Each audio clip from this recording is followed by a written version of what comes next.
É uma alegria estar com vocês aqui, nesses preparativos para os 100 anos do Centro Dom Vital. Acho que esse foi um ano agitado, mas acho que conseguimos, de alguma maneira, num contexto extraordinário que todos nós vivemos, conseguimos ao menos comemorar, acho que à altura, os 100 anos da nossa revista, a revista Ordem. E agora nós temos diante de nós mais uma comemoração. Em 2022, o próprio Centro Dom Vital comemora seu primeiro centenário, e acho que a ideia um pouco dessa conversa de hoje é falar um pouco, talvez fazer uma espécie de síntese de tudo aquilo que a gente passou nesse ano e de tudo, e talvez incorporando um pouco muito do que foi dito nas palestras, no contexto, no ciclo de conferências que a gente organizou sobre o centenário da Ordem.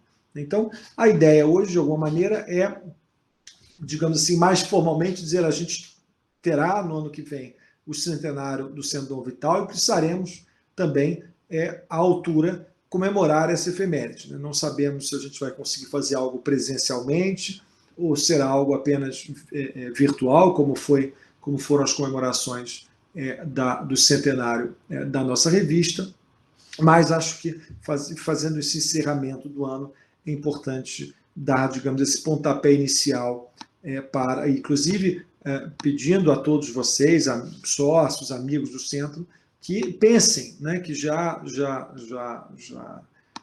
nas suas ocupações, pensem um pouco sobre o que a gente pode falar, quais são os assuntos que merecem ser debatidos no centenário do centro, o formato mais adequado. Acho que a gente tem alguns meses, até o início do ano, ali, talvez março, para decidir o formato das comemorações do centenário.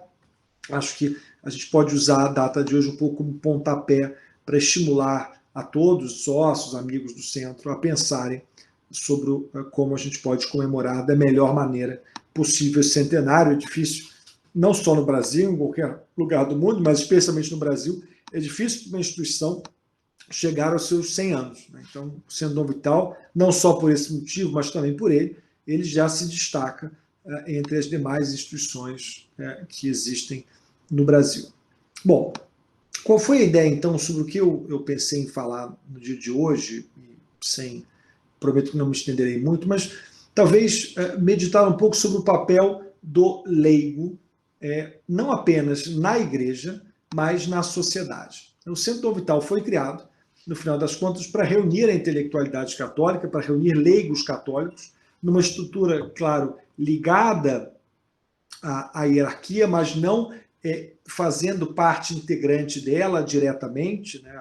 Nós tivemos, ao longo da história, grandes auxiliares eclesiásticos, mas nunca, o Centro Dom Vital nunca foi um órgão subordinado, digamos assim, à igreja e liderado por membros da hierarquia. Né? Sempre ele foi concebido como uma organização de leigos, claro que uma organização sob a supervisão do arcebispo do Rio de Janeiro, mas uma organização que é administrada e que conduz os seus debates, as suas atividades com uma grande dose de autonomia, sob a supervisão, é verdade, mas não sob o controle das autoridades eclesiásticas.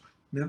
E isso aconteceu, claro, há 100 anos, e nós vimos ao longo da série de conferências realizadas nos últimos meses que houve um contexto específico em que o centro surgiu. A escolha, aliás, do Dom Vital como homenageado, ao se escolher o nome do centro, reflete também aquele contexto específico do catolicismo no Brasil na década de 20. Isso faz com que a história do Centro Dom Vital possa se dividir em algumas fases. Né? Talvez, e aí há historiadores, o Jefferson, o Leandro, eu não sei se eu vou me equivocar aqui, mas talvez na história do Centro Dom Vital, o Concílio Vaticano II seja um bom, digamos assim, um marco nesse centenário que separou fases distintas da história do centro.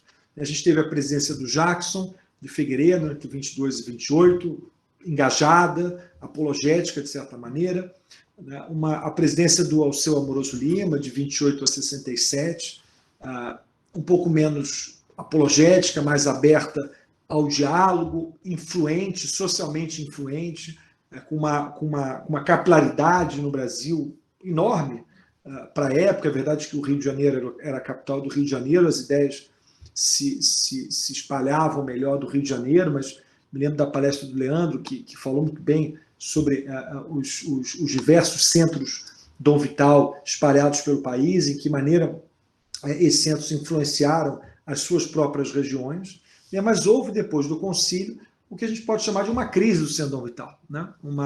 Aliás, uma crise que não foi só do Centro Dom Vital, no catolicismo, de modo geral.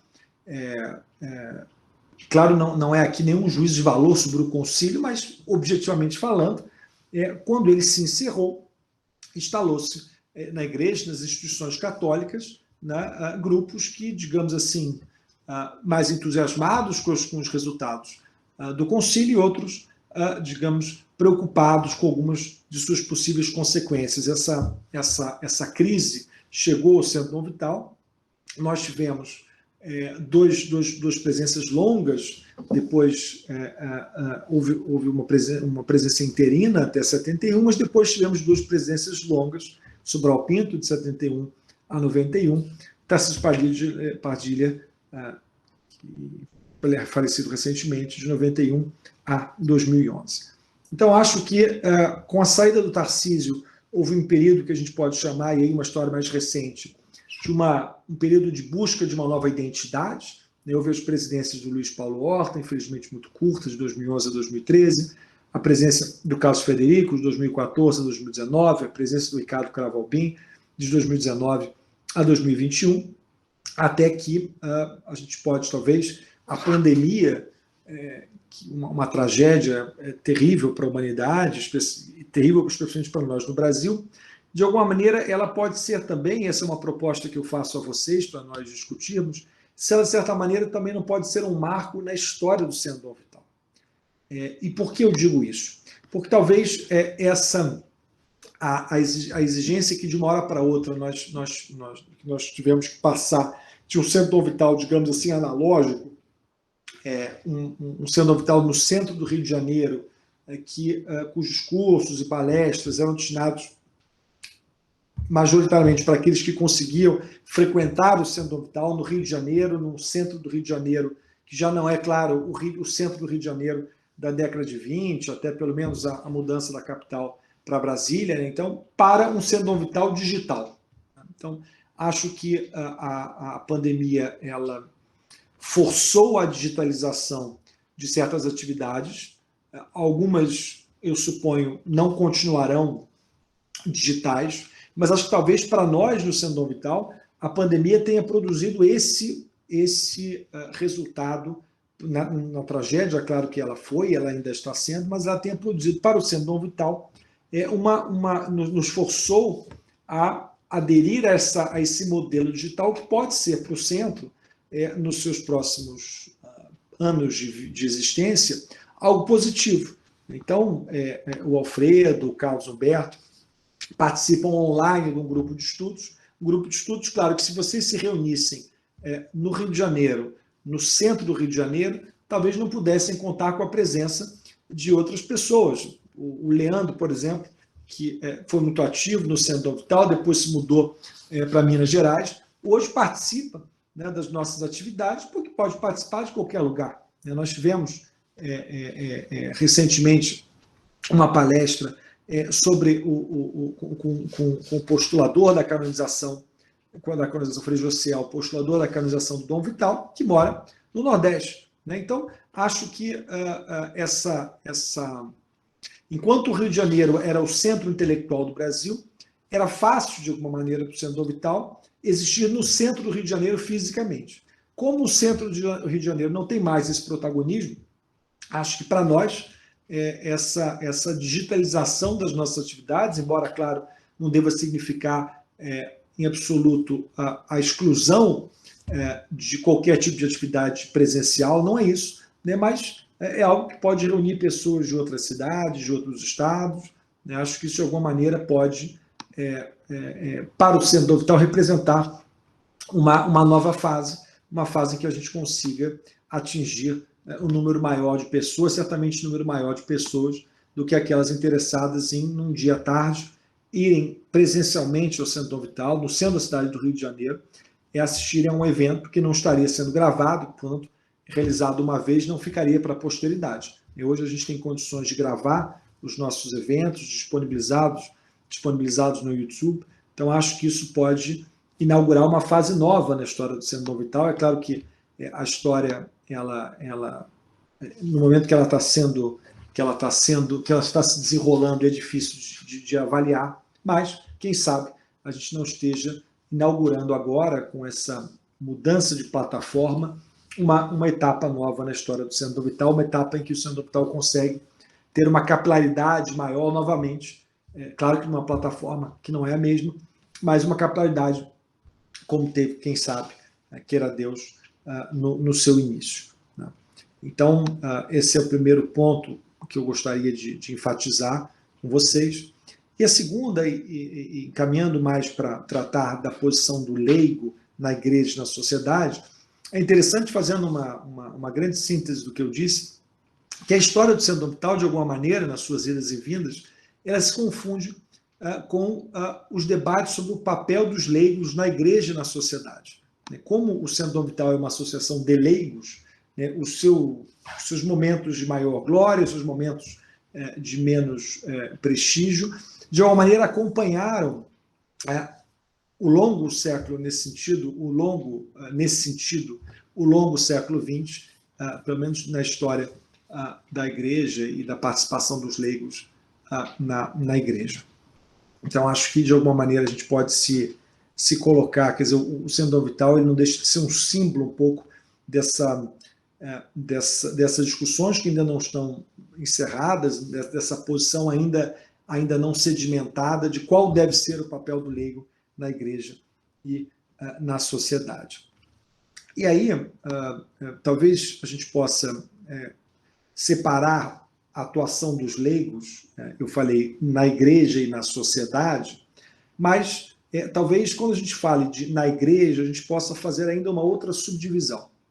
Porque uma coisa é a participação dos leigos na liturgia, outra é a atuação dos leigos na administração da igreja. Acho que vale a pena fazer essa distinção.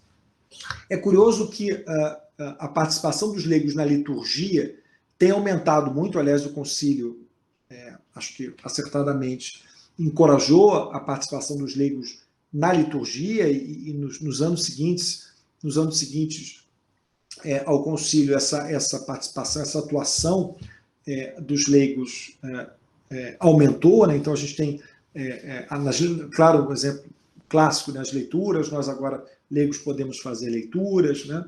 Mas mais do que isso, né? A posição dos diáconos permanentes foi aos poucos valorizada, a função dos ministros de Eucaristia, né? Essa própria atuação dos leigos na liturgia permitiu uma participação mais ativa das mulheres na liturgia, que é algo, claro, positivo para a igreja. Mas embora, e é curioso, após o concílio a participação dos leigos tenha se tornado mais relevante na liturgia, de alguma maneira, na administração da igreja, essa participação não aumentou de modo proporcional. Então, é curioso isso, né? A gente, se não me engano, até o primeiro Código de Direito Canônico, no início do século XX, havia a figura do cardeal leigo, não há mais cardeais leigos, né? Disse até que o Papa Paulo VI ofereceu ao Jacques Maritain a possibilidade de ser cardeal, que ele teria recusado, mas, enfim, o fato é que essa possibilidade que existia, até pelo menos no início do século XX, não existe mais, né? E há várias...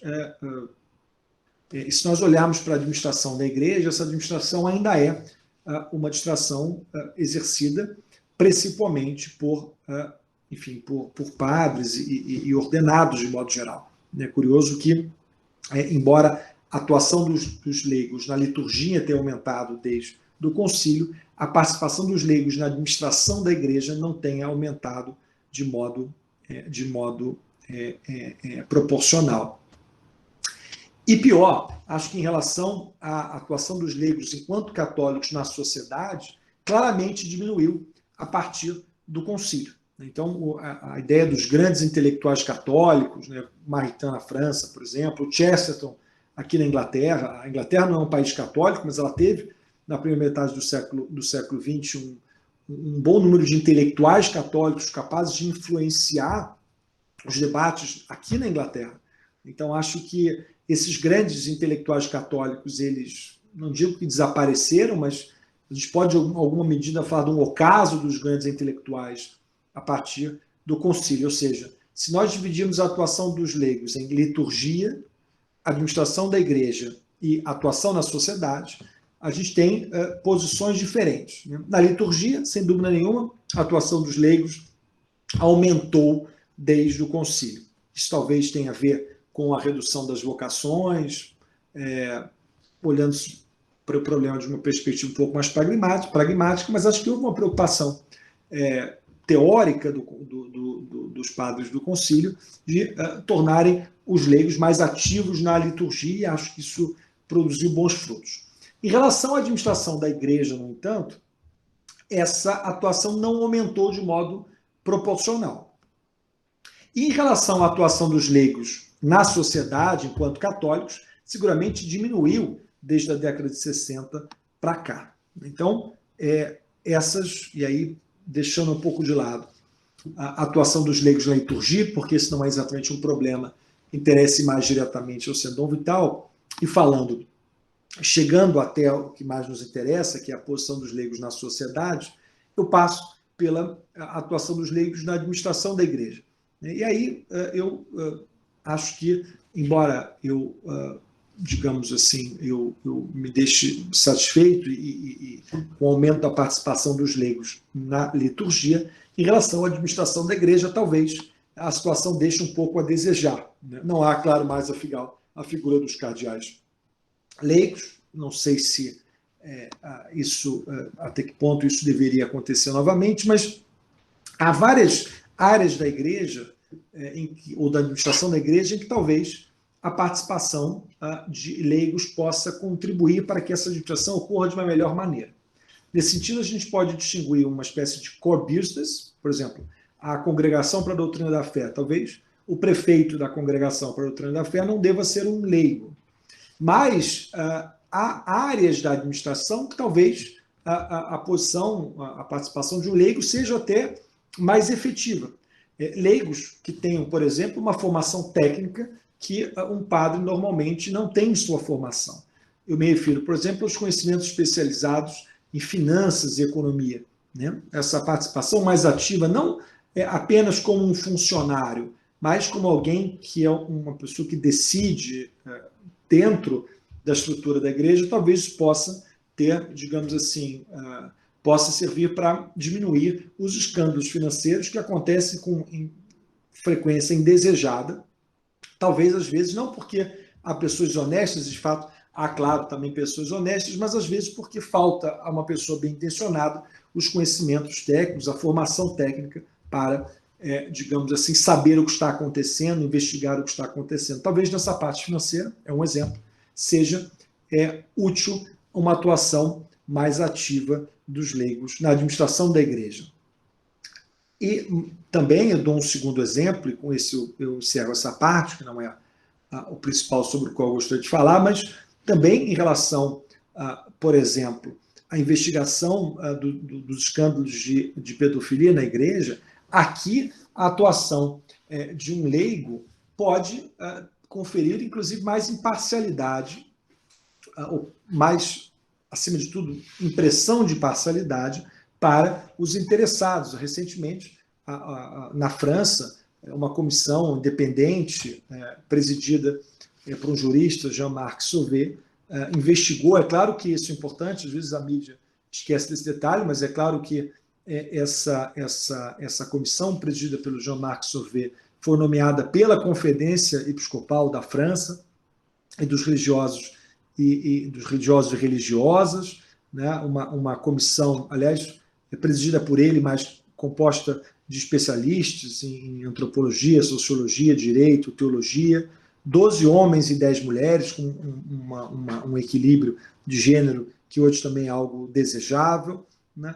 E isso produziu um relatório triste, claro, mas talvez sem a existência de uma comissão independente, presidida por um leigo de credibilidade, talvez esse resultado não tivesse sido acurado como foi, não tivesse tido o respeito como teve. Então, acho que aqui também, por exemplo, na administração da igreja, quando há um escândalo, e a pedofilia, claro, é um escândalo no sentido técnico, no sentido não técnico da palavra, talvez aqui a atuação dos leigos, como o exemplo da comissão Sauvé, podem servir, enfim, como um elemento de imparcialidade concreta, mas também como uma demonstração de imparcialidade para aqueles que possam colocar em dúvida a independência de uma comissão presidida, administrada por pessoas mais ou menos vinculadas à situação que está sendo investigada. Então, aqui também, me parece, a atuação de um leigo pode contribuir para a boa administração da igreja. São esses dois exemplos, mas eu não queria deixar de passar pela atuação dos leigos na liturgia e na administração para chegar àquela atuação que talvez seja aquela com a qual o Centro Dom Vital mais se preocupa, que é a atuação dos leigos na sociedade. Então, discutir qual é o papel dos leigos na sociedade acaba significando também discutir qual é o papel do Centro Dom Vital. O que nós devemos fazer? Nós devemos ser um centro apologético, um centro de combate, um centro de confronto, ou devemos ser um centro de diálogo, de debate, de encontro, não apenas um encontro entre católicos, mas também um espaço de diálogo entre católicos e a sociedade como um todo. Me parece, acho que a nossa função é a de ser um espaço de encontro, um encontro entre nós católicos, mas não apenas nós católicos, um espaço de encontro respeitoso, educado, um lugar onde as pessoas trocam ideias de modo equilibrado, racional, entre católicos, não católicos, a sociedade como um todo. Então, eu vejo, e acho que falando isso, eu falo em nome dos sócios do Centro Dom Vital, nós nos vemos como um espaço de encontro e de diálogo. Essa é uma mensagem importante para o século XXI. Não estou aqui dizendo que não há outros carismas na igreja, há outras maneiras de viver o catolicismo, outras instituições com funções diferentes. A nossa igreja é muito grande, é muito variada, há muitos carismas nela. Mas talvez o nosso carisma seja esse, o carisma do encontro, o carisma do diálogo. O que me faz pensar num problema que eu vi no direito, de onde eu venho, mas também em outras áreas, que é a ideia de que o pensamento católico é uma ilha cercada por um oceano hostil. Às vezes nós católicos, nas nossas diversas áreas, a gente se vê como aquele pensamento de sítio, estamos sitiados por um oceano hostil, e aí, às vezes, os católicos se fecham nas suas diversas áreas de atuação entre si. Eu posso dar o exemplo do direito natural, que é o direito natural não é necessariamente católico, há várias teorias do direito natural, mas é curioso que muitos católicos no direito, os naturalistas, embora eles se fecham entre si e não se preocupam em dialogar com os demais pensamentos, com os pensamentos que estão em voga. E a gente pode, talvez na filosofia, lembrar do tomismo. Às vezes o tomismo ele corre paralelo com as outras filosofias, não há, às vezes, um debate, os tomistas, às vezes, debatem entre si, mas não dialogam com as demais linhas filosóficas.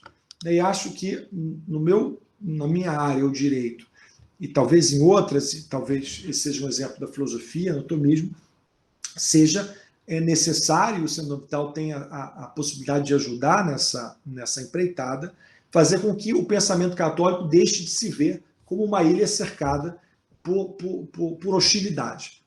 Então, acho que o Centro Dom Vital deve servir como um instrumento, um lugar de diálogo entre o pensamento católico e os demais pensamentos em voga ou não nas diversas áreas do saber.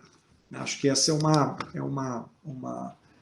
papel importante que o Centro Vital tem a desenvolver, e um papel importante porque nós, católicos, muito frequentemente, na academia, nas diversas áreas, temos essa tendência a nos fecharmos entre aqueles que pensam como nós e não dialogarmos, né, com as demais pessoas, com os demais pensamentos, o que é uma grande pena para nós e para todo mundo. Acho que o Centro Vital tem um papel importante de servir, nesse sentido, também como ponte, né, entre o pensamento católico e as demais correntes naquela determinada área. Esse é um ponto importante. O segundo ponto, que também é muito importante, e eu preciso enfatizar, que é a legitimidade da argumentação católica nos grandes debates da contemporaneidade. Eu acho que é muito comum ouvir a ideia de que não se vê nenhum problema na religião, desde que a religião seja algo privado, que alguém exerça no interior da sua casa ou no interior do templo que frequenta. Então, é importante reiterar, me parece, a legitimidade da argumentação católica. Eu não estou dizendo, obviamente, que os católicos, ou qualquer grupo religioso, filosófico, tenha o direito o poder ou o direito de impor as suas convicções. O que eu estou dizendo é que os católicos, os evangélicos, os não religiosos, os umbandistas, quaisquer pessoas, independentemente da religião que tenham, da linha filosófica que sigam, da Weltanschauung que tenham, têm o direito de serem ouvidos enquanto católicos, enquanto umbandistas, enquanto evangélicos, enquanto não religiosos, nos grandes debates que se tratam. Esse é um ponto importante. Ninguém tem o direito de impor as suas convicções. Em alguns momentos da história, certos grupos têm até o poder de impor as suas convicções. Isso aconteceu com frequência. Nós não temos nem o poder, mas mais do que isso, na minha opinião, nós não temos nem o direito de impor as nossas convicções,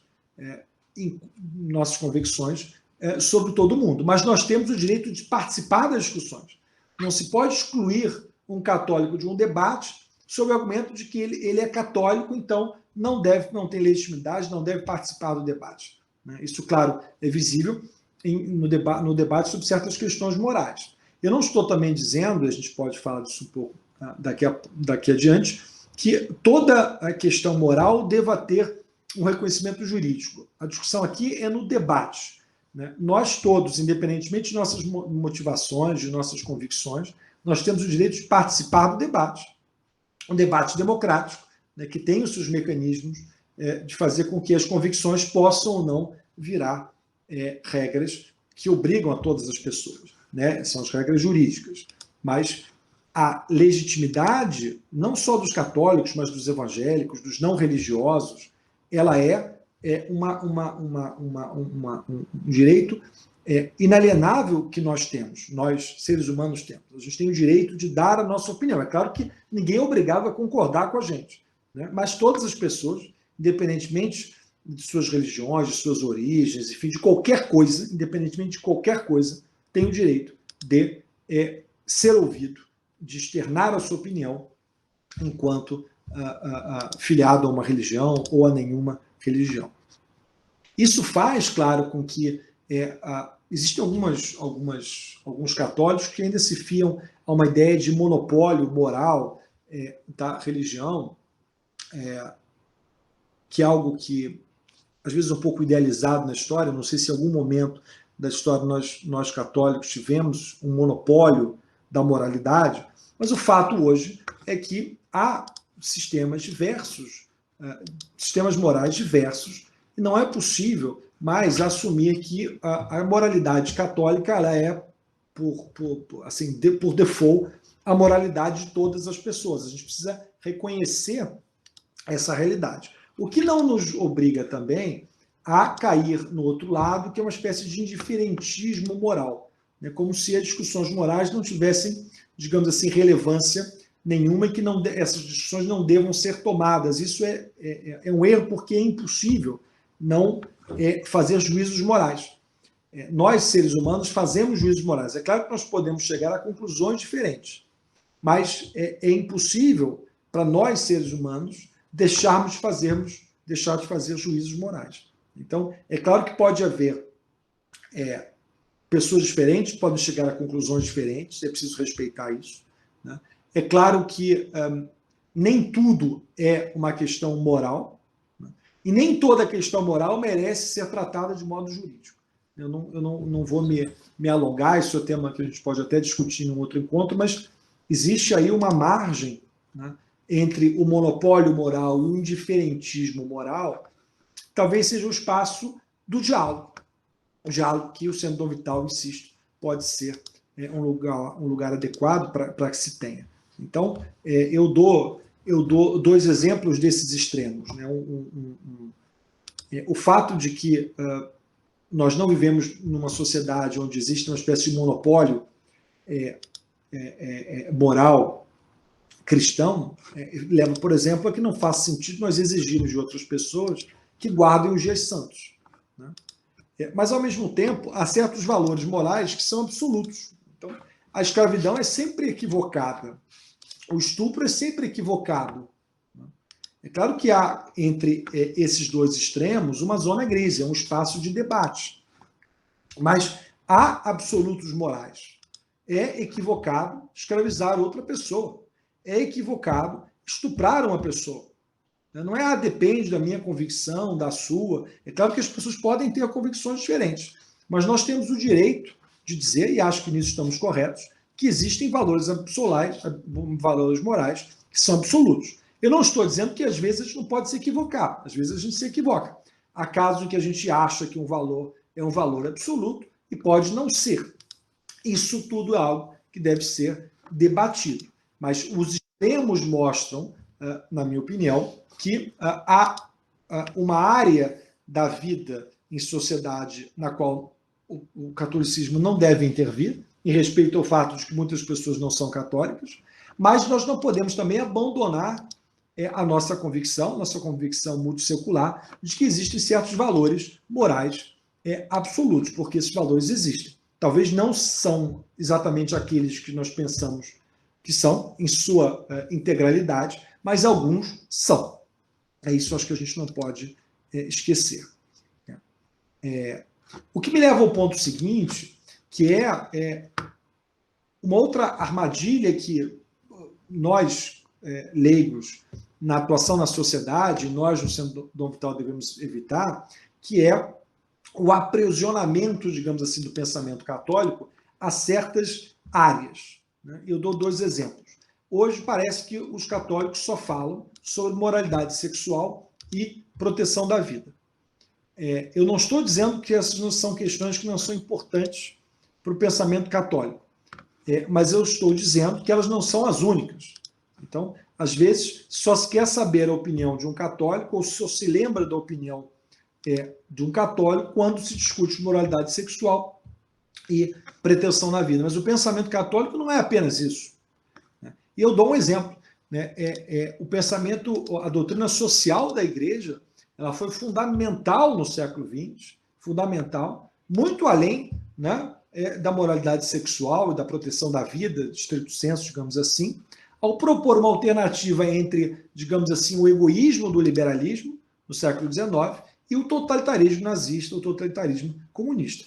Se não tivesse sido, é difícil, claro, a história, o IC é sempre difícil na história, né? Mas, sem dúvida nenhuma, a contribuição do pensamento, da doutrina social da Igreja para, digamos assim, pacificar as relações sociais, né, para permitir que as pessoas vivam hoje em condições, inclusive, materiais, né, muito melhores do que viviam 100 anos atrás, nesse aspecto, a contribuição do pensamento católico foi fundamental e uma contribuição que, às vezes, ela digamos assim, minimizada ou esquecida.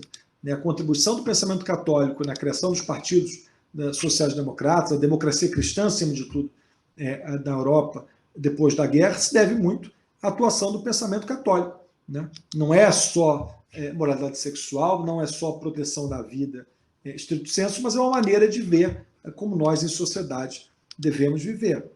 No direito, eu posso dar o exemplo do conceito de dignidade da pessoa humana, que hoje é central, no constitucionalismo brasileiro, mas é um conceito que tem origem no pensamento religioso. É claro que ele foi positivado na Constituição de 88 e, com razão, ele foi desprendido da sua origem religiosa, mas para nós entendermos a centralidade da dignidade da pessoa humana na ordem jurídica brasileira, fica difícil entender essa centralidade sem entender aquilo que gerou a esse conceito que depois se transformou num valor jurídico. Então, acho que é um exemplo também, mas acho que nós precisamos, como leigos na sociedade e no Centro Dom Vital, precisamos estar atentos que nós não estamos apenas discutindo certas áreas às quais parece que o pensamento católico foi confinado nos últimos tempos, mas nós podemos discutir a arquitetura, a influência católica na arquitetura, a influência católica no pensamento social, a influência católica na economia. Acho que nós devemos nos abrir e não cairmos numa certa armadilha, de alguma maneira, às vezes, autoimposta, de que nós temos áreas em que debatemos e outras áreas não interessam ao pensamento católico. Acho que essa é uma visão muito estreita do pensamento católico, uma visão muito estreita do nosso papel na sociedade. E aí, isso me leva ao final, que talvez o que o Centro Dom Vital possa, nesse seu segundo centenário, ser um representante daquilo que se chama de sã laicidade, ou na expressão mais recente, de uma laicidade positiva. Eu achei um discurso do Papa Bento XVI, feito no Palácio do Eliseu, na França, o país da laicidade, em setembro de 2008, que ele diz o seguinte: de fato é fundamental, por um lado, insistir sobre a distinção entre o âmbito político e o religioso, para tutelar quer a liberdade religiosa dos cidadãos, quer a responsabilidade do Estado em relação a eles. E, por outro, conscientizar-se mais claramente da função insubstituível da religião na formação das consciências e da contribuição que ela pode dar, justamente com outras instâncias, para a criação de um consenso ético fundamental na sociedade. Então, acho que o Centro Dom Vital, ele, de alguma maneira, ele pode ser um veículo dessa laicidade positiva. Nós reconhecemos que nós não somos titulares de um monopólio da verdade, de um monopólio sobre as questões morais que são relevantes para a sociedade. Nós estamos, de alguma maneira, inseridos numa sociedade que aure as suas convicções de fontes díspares. Né? Essa é uma realidade. Pode ser uma realidade da qual alguns católicos não gostem, mas é a realidade.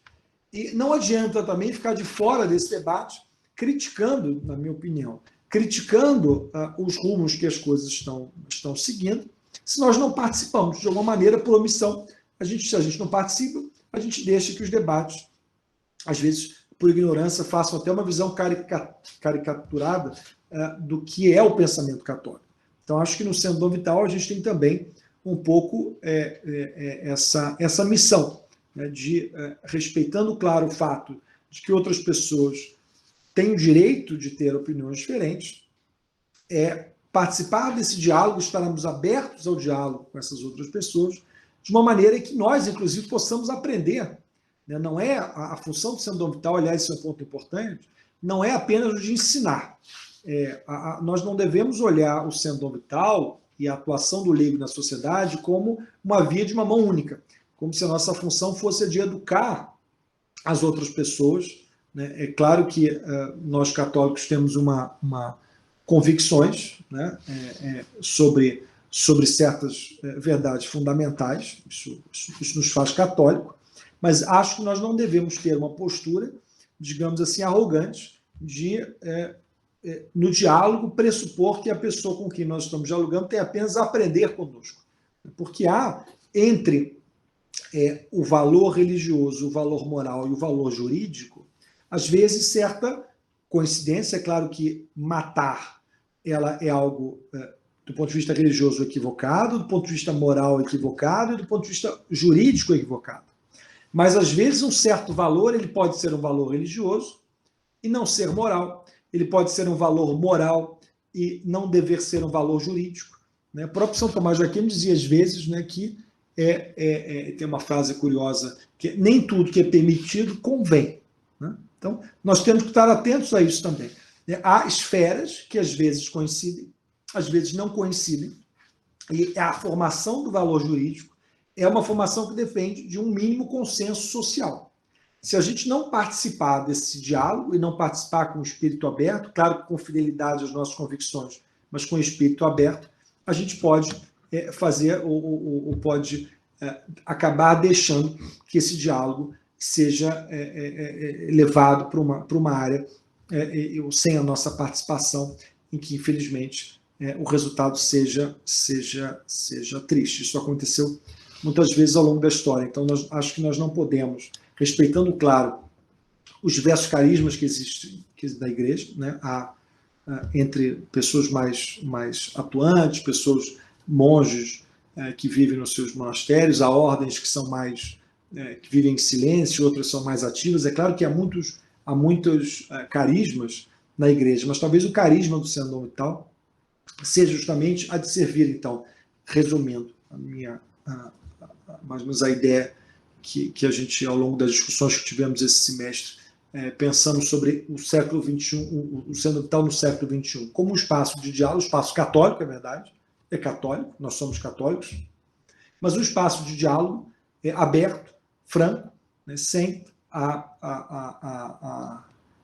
digamos, nos isolarmos numa ilha nossa, mas ao mesmo tempo sem a arrogância de achar que o outro tem apenas a aprender conosco e não com eles. Eu acho que essa talvez seja a